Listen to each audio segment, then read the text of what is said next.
بلال صاحب از قلم شکیل احمد چوہان، قسط نمبر 50۔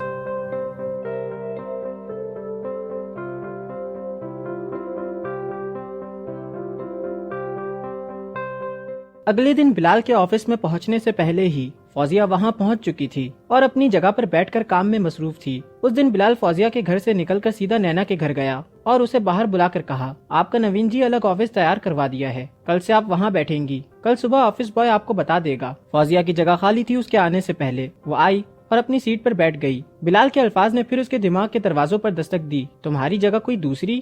کبھی نہیں۔ بلال آتا ہے، فوزیہ اسے دیکھ کر سلام کرتی ہے اور ایک فائل ٹیبل پر اس کے سامنے رکھ دیتی ہے۔ وہ کافی دنوں بعد آفس آئی تھی، مگر اس نے سلسلہ وہاں سے جوڑا جہاں سے وقفہ آیا تھا۔ وہ ایسے بہیو کر رہی تھی جیسے کچھ ہوا ہی نہ ہو ان سب دنوں میں۔ بلال نے بھی اس سے کوئی دوسری بات نہیں کی سوائے آفس سے متعلقہ باتوں کے۔ بلال ظہر کی نماز پڑھ کر واپس آتا ہے تو اسکول میں چھٹی ہو چکی تھی، مگر فوزیہ آفس ہی میں تھی۔ سر آپ کے کہنے پر میں آفس آ گئی ہوں۔ فوزیہ نے وال کلاک کی طرف دیکھا اور ایک نظر بلال کی طرف دیکھا۔ سر مجھے یاد ہے، گھر کی باتیں گھر پر، آفس میں صرف کام، اس لیے صبح سے میں نے کوئی بات بھی نہیں کی، مگر اب تو آفس کا ٹائم ختم ہو چکا ہے۔ بڑی نوازش آپ کی، ان سب مہربانیوں کے لیے۔ بلال نے فوزیہ کو مسکا لگایا، لیکن سر میں لیاقت سے شادی نہیں کروں گی، وہ بھی ایک نمبر کا ڈھیٹ ہے، اتنی بے عزتی کروانے کے بعد بھی معافیا مانگ رہا ہے مجھ سے۔ فوزیہ نے فخر سے گردن تن کر کہا، فوزیہ جی بیٹھ جاؤ۔ بلال نے اسے اپنے سامنے صوفے پر بیٹھنے کو کہا۔ فوزیہ اس کے سامنے بیٹھ گئی۔ پہلی بات تو یہ، میں نے آپ کو نہیں کہا کہ لیاقت سے شادی کر لو، اگر آپ کا فیصلہ ہے تو ٹھیک ہے، میں آپ کے ساتھ ہوں۔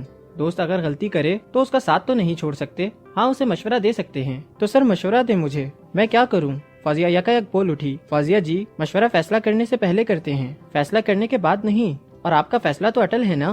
بلال نے فوزیہ کی طرف دیکھ کر پوچھا، مگر فوزیہ خاموش تھی، اس نے کوئی جواب نہیں دیا۔ وہ گردن جھکائے اپنی منگنی کی انگوٹھی کو کھرچ رہی تھی۔ اسے اتار کر پھینک دو، جب شادی ہی نہیں کرنی تو انگوٹھی کیوں پہنی ہے؟ بلال نے فوزیہ کو دیکھ کر کہا۔ یہ سن کر اس کی آنکھوں سے آنسو نکل کر گرنے لگے۔ ایک آنسو منگنی کی انگوٹھی پر بھی گرا، مگر فوزیہ خاموش تھی۔ بلال اپنی جگہ سے اٹھا اور فوزیہ کے پاس آ کر کھڑا ہو گیا اور اس کے سر پر ہاتھ رکھ کر بولا، انسان غلطی کرتا ہے، اچھا انسان وہ ہے جو غلطی مان لے اور اس پر شرمندہ ہو۔ اس نے تو صرف غلطی کی تھی، مگر تم تو زیادتی کر رہی ہو اس کے ساتھ۔ سر اگر یہ غلطی مجھ سے ہو جاتی تو کیا لیاقت مجھے معاف کر دیتا؟ فوزیہ نے سرخ آنکھوں سے بلال کی طرف دیکھ کر پوچھا۔ چھوڑے سر، میں آپ سے پوچھتی ہوں، اگر نوشی کوئی ایسی غلطی کرے تو کیا آپ اسے معاف کر دیں گے؟ بلال اس کے سامنے بیٹھ گیا۔ معاف کرنا اللہ تبارک و تعالیٰ کی سنت ہے اور میں بھی معاف کر دیتا۔ لیاقت علی کو آنے دو اور اس کو دل سے معاف کر دو، میں تو یہ مشورہ دوں گا۔ چلو اٹھو، میں تمہیں ڈراپ کر دوں، اور یہ مینا کماری کی طرح ایکٹنگ بند کرو۔ بلال کی بات سن کر فوزیہ کے چہرے پر ہلکی سی مسکراہٹ آ گئی، بالکل اسی طرح جیسے سخت تیز دھوپ میں اچانک ایک بدلی برسنے لگتی ہے۔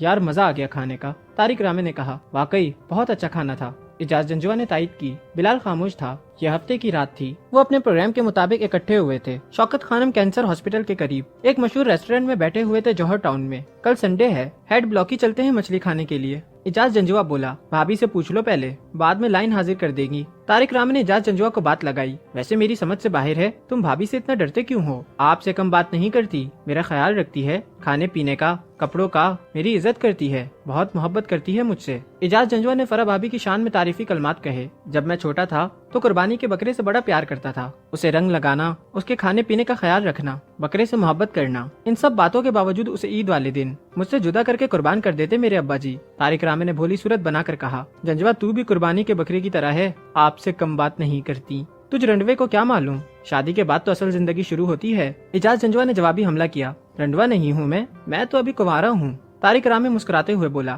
ویٹر ان کے سامنے پیشاوری قہوہ رکھتا ہے، بلال دونوں کو قہوہ ڈال کر دیتا ہے۔ بلال تم کیوں خاموش ہو؟ اجاز جنجوا نے پوچھا۔ جنجوا تمہاری تو مت ماری گئی ہے، پہلے کون سا بلال بولتا ہے، وہ تو صرف ہم دونوں کی بکواس سنتا رہتا ہے۔ طارق رامے نے قہوہ کا گھونٹ لیتے ہوئے کہا، چند دن پہلے تمہیں ماڈل ٹاؤن کے قبرستان میں جاتے ہوئے دیکھا تھا۔ اجاز جنجوا نے بلال کو دیکھ کر کہا، ہاں وہ میں بابا اشفاق احمد صاحب کی قبر پر دعا کے لیے گیا تھا۔ بلال نے جواب دیا، تمہارے رشتے میں سے کوئی لگتے ہیں؟ طارق رامے نے پوچھا۔ رشتے دار تو نہیں ہے، ہاں البتہ محبت کا رشتہ ضرور ہے ان کے ساتھ۔ ویسے یہ اشفاق احمد ہے کون؟ اجاز ٹھیکیدار بولا، حیرت سے طارق رامے کی طرف دیکھ کر۔